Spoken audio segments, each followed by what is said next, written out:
ಪ್ರಾಣೇಶ್ ಗುರುಗಳು ಆ ಸಿನಿಮಾದ ಬಗ್ಗೆ ನಮ್ಮ ನಿರ್ದೇಶಕರಾಗಿರ್ತಕ್ಕಂಥ ಹವಾಲ್ದಾರ್ ಸರ್ ಬಗ್ಗೆ ಎರಡು ಮಾತಾಡ್ತಾರೆ. ನಮಸ್ಕಾರ. ಎಲ್ಲ ಸದ್ಭಕ್ತರಿಗೂ ವಂದನೆಗಳನ್ನ ಹೇಳ್ತಾ, ಬಹಳ ಚೆನ್ನಾಗಿ ಚಿತ್ರ ಮೂಡಿ ಬಂದಿದೆ. ಇವತ್ತು ಬರೀ ಫೈಟಿಂಗು, ರೇಪು, ಕುಸ್ತಿ, ಮೋಸಗಾರಿಕೆ ಚಲನಚಿತ್ರಗಳನ್ನೇ ವಸ್ತುವನ್ನಾಗಿಸಿಕೊಂಡು ತೋರಿಸುವಂಥ ಚಿತ್ರಗಳ ಮಧ್ಯೆ ಇದೊಂದು ಅಪರೂಪದ ಪುಷ್ಪವಾಗಿ ಹೊರಹೊಮ್ಮಿದೆ. ಜಗನ್ನಾಥದಾಸರು ಭಾಗ 2 ಈ ಚಿತ್ರವನ್ನು ಸಂಪೂರ್ಣವಾಗಿ ನಾನು ನೋಡಿದೆ. ಭಾಳ ಸುಂದರವಾಗಿ ಬಂದಿದೆ. ಸುಮಾರು 10-15 ಹಾಡುಗಳನ್ನು, ಅವರ ಸಾಹಿತ್ಯವನ್ನು ಓದ್ರಿ ಅಂದರೆ ಯಾರೂ ಓದಂಗಿಲ್ಲ, ಹಾಡುಗಳ ಮುಖಾಂತರ ಅದನ್ನು ಕೊಟ್ಟಿರೋ ರೀತಿ ಇದೆಯಲ್ಲ, ಅದು ಭಾಳ ಅದ್ಭುತವಾಗಿದೆ. ದಯವಿಟ್ಟು ನಮ್ಮ ಮನೆಗಳಲ್ಲಿ ಇಂಥ ಸಾಹಿತ್ಯವನ್ನು ತುಂಬಿಕೊಳ್ಬೇಕು. ಜಗನ್ನಾಥದಾಸರು ಅಂದರೆ ಸಾಮಾನ್ಯರಲ್ಲ.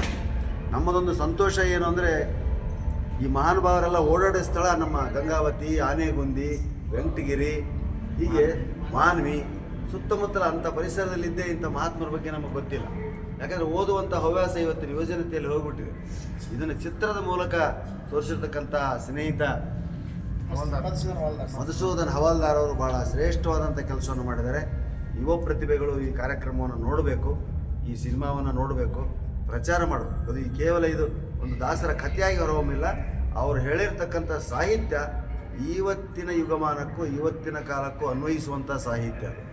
ಇಂಥ ಒಂದು ಒಳ್ಳೆಯ ಚಿತ್ರವನ್ನು ದಯವಿಟ್ಟು ಕನ್ನಡದ ಜನತೆ ನೋಡಿ ಆನಂದಿಸಿ ಪ್ರೋತ್ಸಾಹಿಸಿದರೆ ಮತ್ತಷ್ಟು ಇಂಥ ಚಿತ್ರಗಳು ಹೊರಗಡೆ ಬರ್ತವೆ ಅಂತ ಹೇಳ್ತಾ, ನಿಜಕ್ಕೂ ಇವತ್ತಿನ ದಿನ ಧನ್ಯ ದಿನ. ಯಾಕಂದರೆ ಸಿನಿಮಾವನ್ನು ಪೂರ್ತಿ ನೋಡಿದ್ವಿ. ಕಣ್ಣಿನ ಎದುರಿಗೇ ನಡೀತಕ್ಕಂಥ ಘಟನೆಗಳು ಏನೋ ಅಂತ ಅನಿಸುವಷ್ಟು ಮಟ್ಟಿಗೆ ಚಿತ್ರ ನೈಜವಾಗಿ ಬಂದಿದೆ. ಅವರ ಸಾಹಿತ್ಯವನ್ನು ಕೂಡ ಹಾಡಿನ ರೂಪದಲ್ಲಿ ಹೇಳಿರೋದು ಇನ್ನೊಂದು ವಿಶೇಷತೆ. ಹೀಗಾಗಿ ಇಲ್ಲಿ ನಮ್ಮ ಅನೇಕ ಜನ, ನನ್ನ ಸ್ನೇಹಿತರು, ನಮ್ಮ ನರಸಿಂಹ ಜೋಶಿಯವರು ಇಲ್ಲಿ ಪಾತ್ರ ಮಾಡಿದ್ದಾರೆ. ಭಾಳಷ್ಟು ಜನ ಪ್ರತಿಭೆಗಳನ್ನು ಹುಡುಕಿ ಆಯಾ ಊರಿನ ಪ್ರತಿಭೆಗಳನ್ನ ತೆಗೆದುಕೊಂಡು ಸಿನಿಮಾ ಮಾಡಿರೋದು ನಿಜಕ್ಕೂ ಶ್ಲಾಘನೀಯ. ಇಲ್ಲಿ ಯಾರೂ ಟಾಪ್ ಹೀರೋಸ್ ಇಲ್ಲ, ಎಲ್ಲ ಹೊಸಬರೇ. ಎಲ್ಲರೂ ಭಕ್ತಿ ಪುರಸ್ಸರವಾಗಿ ಪಾತ್ರಗಳಲ್ಲಿ ಇನ್ವಾಲ್ವ್ ಆಗಿ ಮಾಡಿದ್ದಾರೆ. ಆ ಜಗನ್ನಾಥದಾಸರ ಪಾತ್ರ ಇರಲಿ ಅಥವಾ ಪ್ರಾಣೇಶ್ ದಾಸರ ಪಾತ್ರಗಳಿರಲಿ, ಅವನ್ನೆಲ್ಲ ಆದಷ್ಟು ನಮ್ಮ ಗಂಗಾವತಿ, ಮಾನ್ವಿ ಈ ಭಾಗದಲ್ಲೇ ತೆಗೆದಿರೋದ್ರಿಂದ ಉತ್ತರ ಕರ್ನಾಟಕದ ಜನ ಯಾರೂ ಇದನ್ನು ಜಾತಿ, ಮತ, ಭೇದ, ಧರ್ಮ ಭೇದಗಳಿಲ್ಲದೆ ಈ ಚಿತ್ರವನ್ನು ವೀಕ್ಷಿಸಬೇಕು. ಈ ನೆಲದಲ್ಲಿ ಇಂಥ ಪುಣ್ಯಾತ್ಮರು ಇದ್ರಲ್ಲ ಅಂತಕ್ಕಂಥ ಒಂದು ಧನ್ಯತೆ ಈ ಚಿತ್ರವನ್ನು ನೋಡಿದಾಗ ನನಗುಂಟಾದಂತೆ ನಿಮಗೂ ಉಂಟಾಗಲಿ ಅಂತ ಹಾರೈಸ್ತಾ ನನ್ನ ಮಾತಿಗೆ ಮಂಗಳ ಹಾಡ್ತೇನೆ.